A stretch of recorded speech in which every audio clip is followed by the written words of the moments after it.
Halo guys, apa kabar? Kembali lagi di channel kami, The Siddhartha. Hari ini saya mau membahas merek kesukaan saya juga, tapi belum punya jamnya teman-teman.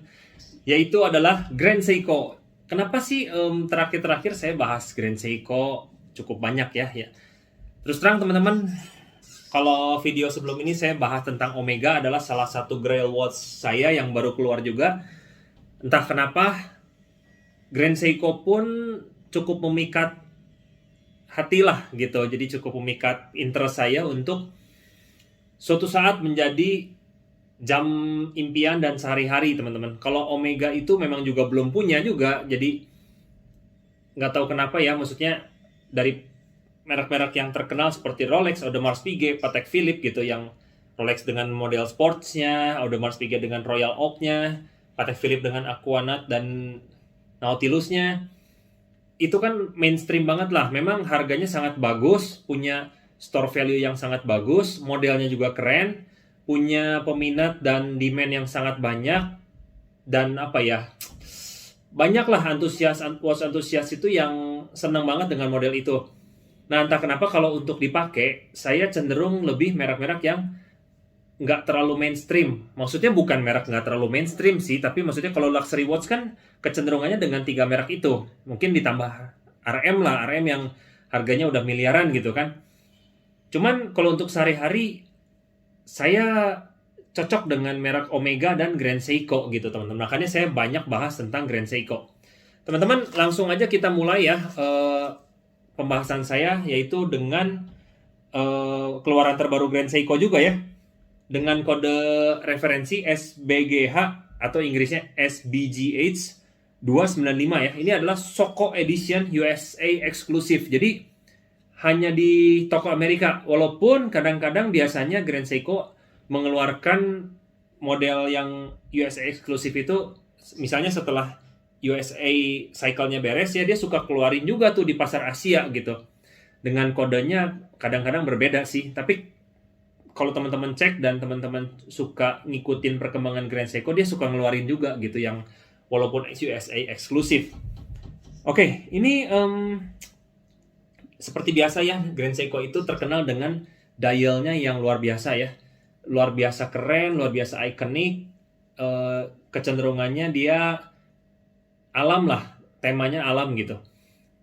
Saya pikir ini karena terakhir-terakhir ini banyak jam tangan yang hype di warna biru langit ya. Torquoise lah, Tiffany Blue Dial lah. Ini memang beda style lah dengan Rolex Tiffany Blue atau Nautilus Tiffany Blue juga ya. Rolex katanya nggak boleh dibilang Tiffany, tapi Blue Turquoise ya. Jadi ini juga biru muda. Rasanya sih terinspirasi dari salju-salju biru putih gitulah. Nanti saya sharing ya story-nya gitu, story behind-nya. Yang pasti ini adalah salah satu model yang menurut saya gorgeous, keren banget. Sayangnya aja nggak limited edition, tapi keren banget.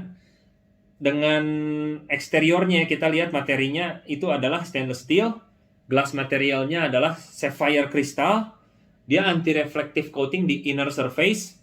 Nah, ini ukurannya 40 mm, mantap teman-teman. 40 mm sampai 37 sampai 36 lah. 36 sampai 40 meter itu ukuran saya banget lah.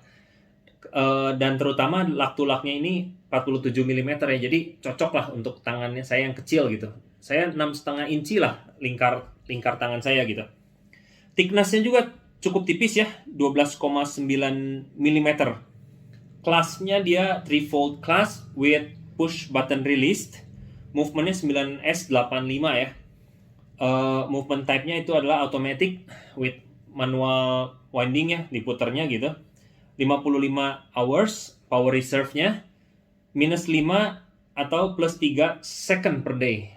Pokoknya nggak tahu ya, ini jam keren lah. Saya suka Grand Seiko tuh yang bukan terlalu gemuk-gemuk gitu, tapi tipikalnya yang kayak gini, yang case-nya tuh ada dekok ke dalamnya gitu.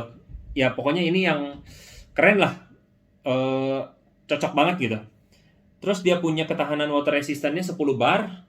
Dia juga punya 37 jewel ya. Terus case back-nya di belakangnya ada lion emblem, ada date display ya, jadi dia cuma jam dan date display. Screw case back, screw down crown, jadi bisa dikunci ya. See through case back, jadi belakangnya juga transparan. Stop seconds hand function, jadi kalau misalnya si screw-nya ditarik gitu, second hand-nya diem ya. Nah teman-teman, kalau saya lihat di sini dapat additional strap Soko collection, kontras dan ada kontras stitching with 3-fold clasp. Jadi bracelet dapat, additional straps-nya dapat gitu. Aduh, ini sih pokoknya ini gue banget lah. Walaupun mau nggak beli ya enggak lah, zaman lagi gini ya, lagi nggak gampang, lagi susah gitu. Bagi teman-teman yang menyukai Grand Seiko, ini adalah salah satu jam tangan yang menurut saya ikonik ya. Jadi kalau Anda ketemu orang-orang tuh nggak terlalu pasaran, nggak terlalu mainstream. Terus kalau Rolex kan kelihatan, oh itu jamnya Rolex. Jadi ada unsur biasanya gitu. Kalau misalnya AP juga kelihatan, kalau misalnya Patek Philippe ya juga kelihatan ya bagi watch antusias yang ngerti gitu. Cuman ketika Anda melihat Grand Seiko, orang yang pakai Grand Seiko, menurut saya loh ya, menurut saya, orang yang udah beli Grand Seiko itu orang yang udah nggak terlalu peduli the value of the watch, tapi memang benar-benar watch enthusiast, memang dia suka modelnya.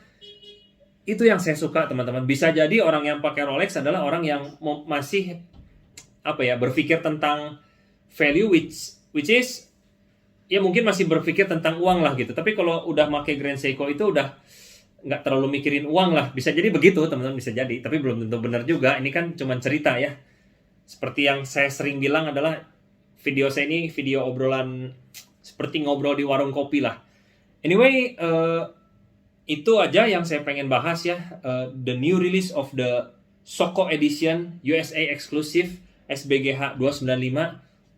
Jika di kemudian hari memang waktunya tepat, momennya tepat, rezekinya juga tepat, mungkin ini adalah salah satu jam yang akan saya pilih dan beli teman-teman.